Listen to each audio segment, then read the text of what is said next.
Aerox Sniper. Yan, sa naghahanap dyan ng Aerox Sniper, meron dito. Ayan, PCX. Sa naghahanap ng PCX dyan, meron sila dito. ADB. Yan, sa mga naghahanap dyan ng Honda ADB, meron sila dito.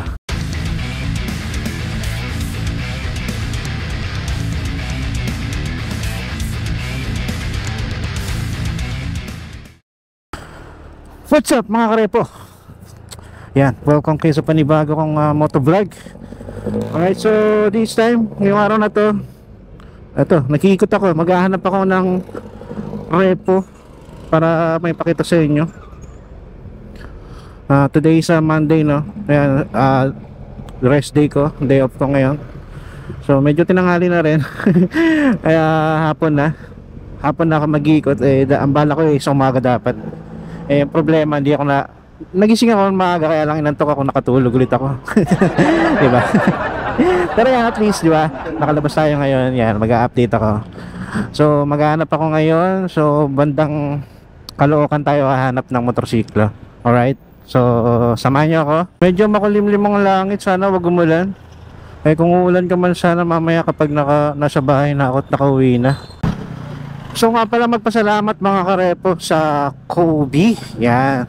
So sumali ako sa kanilang competition na Kobe Content War. Siguro naman sa mga subscribers ko dyan, nasubaybayan nyo yung entry ko sa Kobe Content War. So hindi man ako nanalo, nakapasok lang tayo sa top 15, pero nanalo tayo as a group. So yan, napapasalamat din ako sa mga kagrupo ko na si Boss Waway, Moto P, Friday Moto, na biyernes na ang kanyang page ngayon, no? Biyernes na siya ngayon. At saka si Moto DS, yan.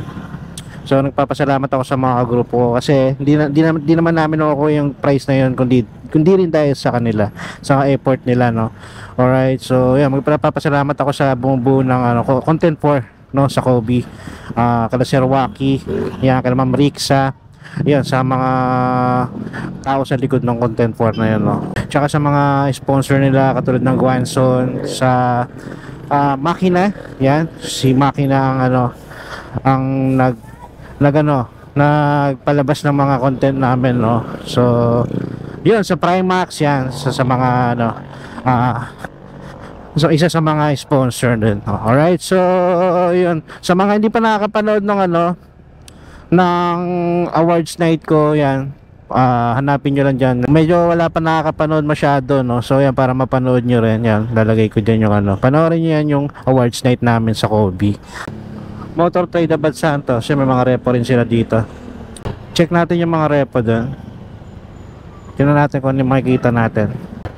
Dito may Yamaha dito mga karepo, oh. Dito madalas din ako pumunta dati, ngayon kasi hindi na masyado. Kasi medyo maselan yung dito. Ayan, mga display nila dyan. Konti na lang. Maselan kasi dyan, eh. Ayaw nilang magpa-vlog basta-basta. So ako naman, hindi naman ako mapilit. So okay lang, marami pa namang iba dyan. So ayan, papunta ako ngayon dito sa may EDSA. Malapit na ako sa monumento. Dito ako maghahanap ng repo na motor. Gilid nga muna tayo. Ayan, nag-live kasi ako sa Facebook. Lagay ko yung cellphone ko dito. Pangit tong nabili ko na cellphone holder, mauga. Comment down below mga karepo, ano bang magandang cellphone holder para dito sa motor. Mauga tong nabili ko, eh. Mauga-uga, tapos tabingi pa, oh. Lagi na lang traffic dito. Ayun, dumadami yung ganyan, Mr. DIY na shop. Dami ako nakikita ng ganyan, eh. Kaya kailangan natin sumingit kasi traffic dito sa banda rito sa may SM Grand. Ayan, ito nyo, grabe yung traffic. Kamunang ulan. Sana makarating muna ako doon sa pupuntahan ko kahit na umulan. Katulad nung nakaraan. Nag-vlog ako doon sa may Makati. So umulan, buti umulan, nandun na ako sa branch ng Motor Trade. Sana kung ganun man, kung ulan man ngayon, ganun na mangyari. Pag nandun na ako, okay lang na umulan. Hindi naman natin mapipigilan yung umulan, eh. Kaya nakakamiss yung yung dating Grand Central. SM na siya ngayon. Dati kasi nung taga Navotas pa ako, Madalas ako ditong naglalakad kasi ang way ko nun dito sa LRT papuntang Makati. Kaya araw-araw ako naglalakad dito. Nakakamiss din yung Grand Central. Pero okay naman na siya ngayon, no? Maganda na. SM Grand Central na siya ngayon. Di pa ako nakapasok dyan. So minsan punta ako dyan. Pupunta lang ha, wala kang bibili. Wala pang budget. Ayan, malapit na tayo sa Circle dito sa Monumento. So kakanan ako dito. Tatry ko na lang puntahan yung ano dito, baratilyo ng ano, motor trade dyan. May bakanting lote dyan, puro mga repo. So check natin kung ano bang meron ngayon doon. So matagal-tagal na rin akong hindi nakapag-vlog doon eh. So ngayon, subukan natin mag-vlog ulit. Alright? Okay mga repo, so nandito na tayo sa kahabaan ng EDSA. Alright, so maghahanap lang ako ng U-turn dito dahil dun banda sa kaliwa yung pupuntahan natin, yung motor trade baratilyo na mga motor dyan. Alright mga repo. Okay, so maghahanap ako ng U-turn dito sa kaliwa, papunta sa kabila. Kaya natin pumasok dito sa ano, no? Sa bus lane. Trip lang. Pag nahuli, patay. Okay, so ayun, dun banda, you know. So hanap tayo U-turn dito. Meron din pala dito motor trade, so kailangan natin mag U-turn, kaya dito tayo sa kaliwa, papunta dun sa kabila. Ay no, nandilim ng langit. Mukhang uulan talaga to. Hindi magpapaawat to, kaya sana makarating ako dun. So bagay, malapit na, tatawid na, iikot na lang tayo, nandun na tayo. Okay, pero mas maganda kung mamaya na siya umulan kapag nasa bahay na ako. Makapag-vlog muna ako dito kasi open area nga pala yun, wala nga palang bubong yun. So hindi rin pala ako makapag-vlog agad kapag umuulan. So yan, at least nandito na tayo. Konting kembot na lang. Liligo muna tayo dito para mapunta tayo sa kabila. Yan, mag-U-turn tayo dito. Nakakatakot pa na magmaneho dito. Bukod sa highway to, ang daming ano dito, sita. Kaya konting pagkakamali mo lang dito sa EDSA eh, pwede kang matikitan dito. Okay mga repo, so malapit na tayo. Ito na, ito na. Ayan, napapansin nyo, motor trade. Ayan. So ayan, dito tayo titingin ng mga motorsiklo na mga repo. Okay, so try natin ipasok yung motor natin dito kung pwede. Sir, okay lang dito? Magbablog sana ako. Okay lang? Ayan, yung mga staff dito mababait talaga eh. Sir, bablog lang sir, okay lang po ba? Muna ka lang sa akin ba? Saan po? Kaya mga sa ano, botas. Opo. Sige po. Okay pa, sige sir. Yan, pinayagan tayo mag-vlog. Ito, ipakita ko muna sa inyo yung mga repo rito. Ayan, mga Bergman sila. Tapos yan, Suzuki Sports, Skydive Sports, Honda. Tapos the rest, mga naghanap dyan na pwede pang tricycle, pwede yan. Tapos dito may mga Honda Click din sila. Sir, repo update sir. Yan. Ito, meron sila dito cruise Cruiser, dalawa. Tapos dito, parang konti na lang sir, no? Oh, medyo konti na to. Kasi last time nung dati yung punta ko rito, dahil pang sporty dito dati. So ngayon, nila lang. Pero mukhang maayos yung mga nandito ngayon, no? Yan, mga Honda Click sila. Tapos dito, ito yung mga sporty nila, tsaka MIUI. Ano yan sir, kukunin na yan sir? Kukunin na yan? Ito? Kala ko kukunin na. Okay. So yan, mga Honda Beat to. Meron sila dito. Tapos nagbablog ako repo sir. So meron siya dito ano. Repo update sir. Repo update. Ayan, si sir tinatanong channel natin. So ito, meron silang sniper dito. So yun, so mapapanood yung full vlog ko nito. Siguro na palabas ko na or basta. Ngayon quick ano lang tayo, quick preview lang sa ano. Bukod kasi itong vlog ko na to. So ayan, kung mapapadaan kayo dito, pwede kayo pumunta dito. Alright, so panoorin nyo rin yung full vlog ko nito. Alright. Alright mga karepo, so paalis na ako dito sa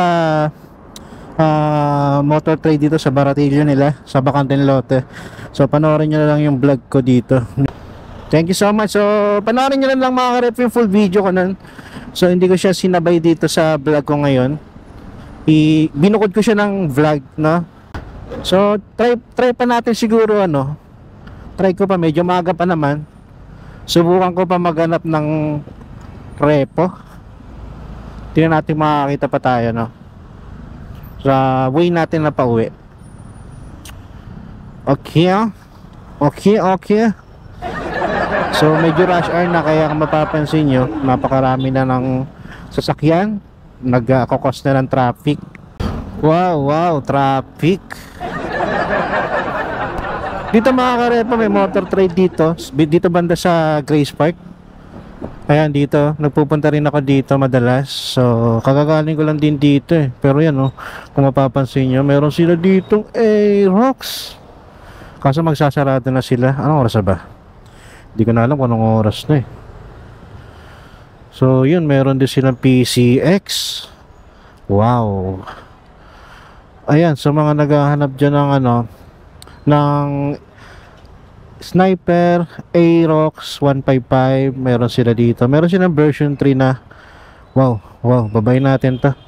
Hindi pwedeng ganito. So paano ba to? Paano ba tayo makakapanik dito?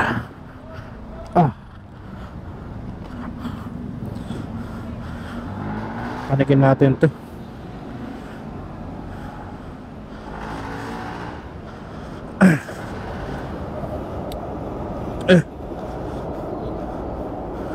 Play pa ba? So yung mga karepo, no, meron sila ditong ano, yan, Aerox Sniper.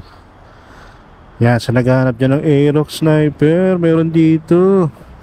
Tapos dito meron silang PCX saka Raider. Wala na yung NMAX dito. Ayan, PCX. Sa naghahanap ng PCX dyan, meron sila dito. Yan ah, PCX yan. Lalo to ADB. Yan, sa mga naghahanap dyan ng Honda ADB, meron sila dito sa halagang 105. Dati siyang 165. So ngayon makuha niya na siya ng 105. Tapos monthly niya, meron nga na siya down payment, no? Usually talaga pag ganyan may down payment. Tapos 4781 yung ano niya, monthly niya.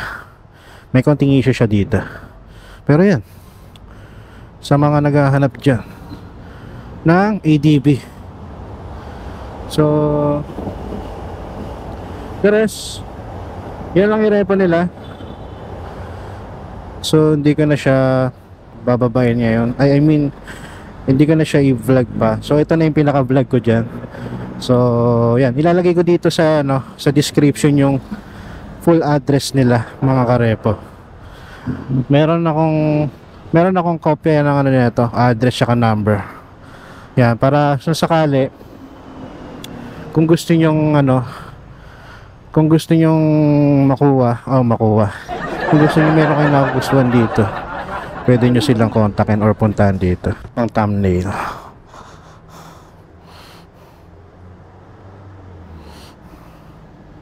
Alright, so yan, at least kahit pa paano may nakita ako ngayon. Yan, dito yan sa Grace Park 10 Avenue.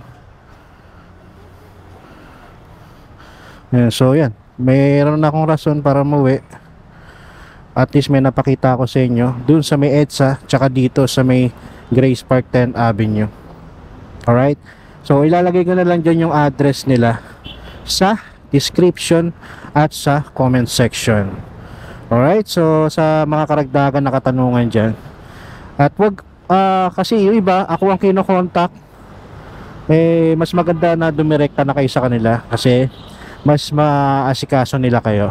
Alright, at masasagot nila yung mga katanungan ninyo. Alright, so ako kasi pinapakita ko lang sa inyo yung mga motorsiklo, mga presyo, para lang meron kayong idea sa mga presyo ng mga motor na kung saan man ako nagpupunta.